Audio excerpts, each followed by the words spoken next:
On July 7, 1945, a special task force steams out of Norfolk, Virginia. 2 cruisers, the Augusta and a flagship escort, the Philadelphia. Aboard the Augusta is President Harry S. Truman and the presidential party bound for Europe and the third Big Three meeting.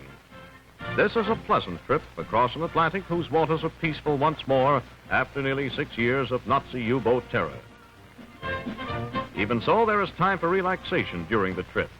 With the Augusta skipper, Captain James H. Foskett, the commander-in-chief inspects the crew, finding among them a third cousin, Lawrence Truman, from the Owensboro, Kentucky branch of the family.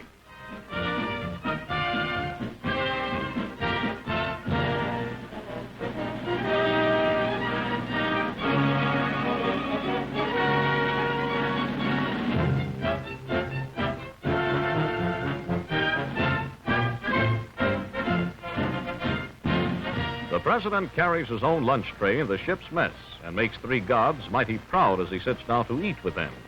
That's Seaman R.L. Stodwell of Yonkers, New York, on the left of the screen. Seaman A.L. Rice from his own hometown, Independence, Missouri, on Mr. Truman's left. And pharmacist's mate, E.E. Buck of Marceline, Missouri, across the table. At 7 a.m. on Saturday, July 14th, British men of war appear out of the mist, circle the Augusta, and salute the President. Then they escort our ships through the English Channel. At noon that day, the old world skyline of Antwerp is a welcome sight. There, General Eisenhower comes aboard to greet his chief.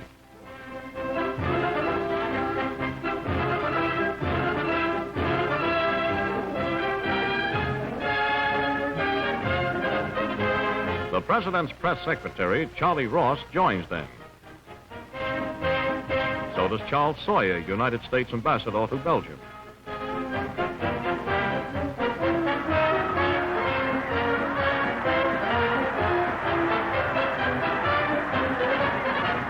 Going ashore, the presidential party drives through streets lined with cheering Belgians.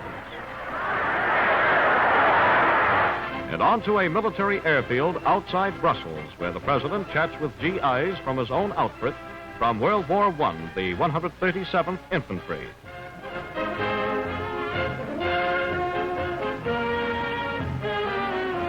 Then they take off for Berlin in the Sacred Cow, the palatial flying White House.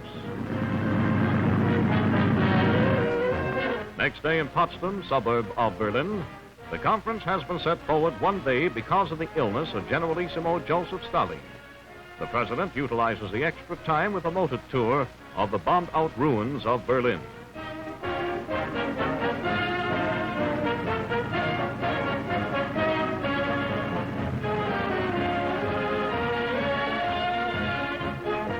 Under the famous Brandenburg Gate and along street after street of utter devastation, they are silent testimony to the accuracy of American precision bombing.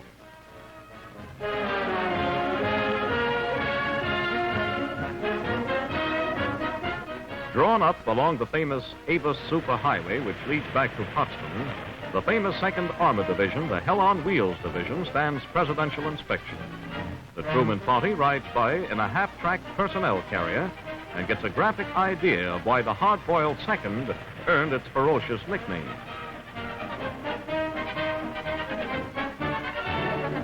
Then, a presidential citation for Company E of the 17th Armored Engineers.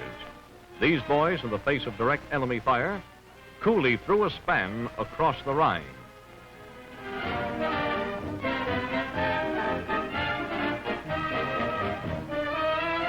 The citation read, "The President ties the citation streamers onto the staff of the Guidon, the company's flag."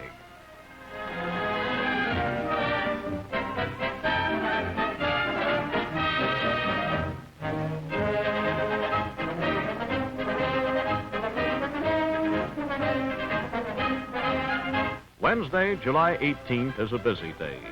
Lunch with Mr. Churchill repaying an earlier call from the Prime Minister. For the record, that had been the first meeting of Mr. Truman and Mr. Churchill.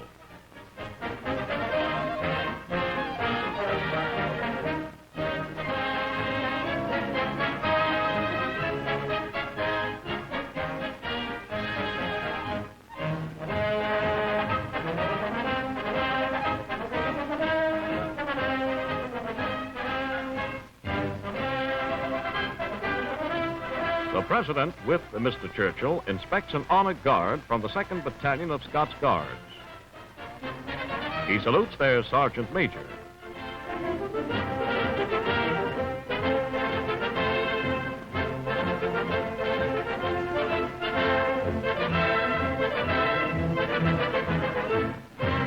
Two hours later, the President eats another luncheon, this time with Generalissimo Stalin as host.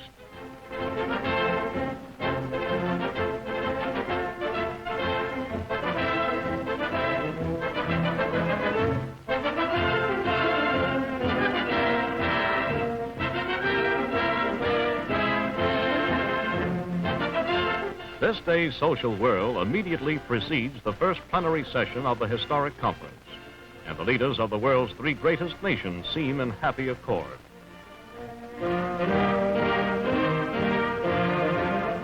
But from a cobblestone barrack square in Berlin, the outside world gets its first big uplift from the scene of the conference.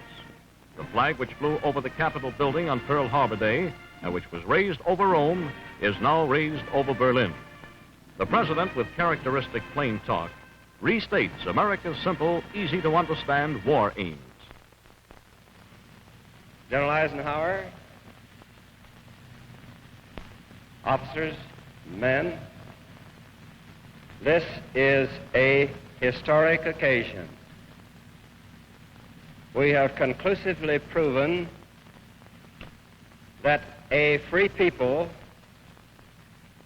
can successfully look after the affairs of the world. We're here today to raise the flag of victory over the capital of our greatest adversary. In doing that, we must remember that in raising that flag, we are raising it in the name of the people of the United States who are looking forward to a better world, a peaceful world, a world in which all the people will have an opportunity to enjoy the good things of life and not just a few at the top. Let's not forget that we are fighting for peace and for the welfare of mankind. There's not one piece of territory or one thing of a monetary nature that we want out of this war. We want peace and prosperity for the world as a whole. We want to see the time come when we can do the things in peace that we have been able to do in war. If we can put this tremendous machine of ours, which has made this victory possible, to work for peace, we can look forward to the greatest age in the history of mankind. That's what we propose to do.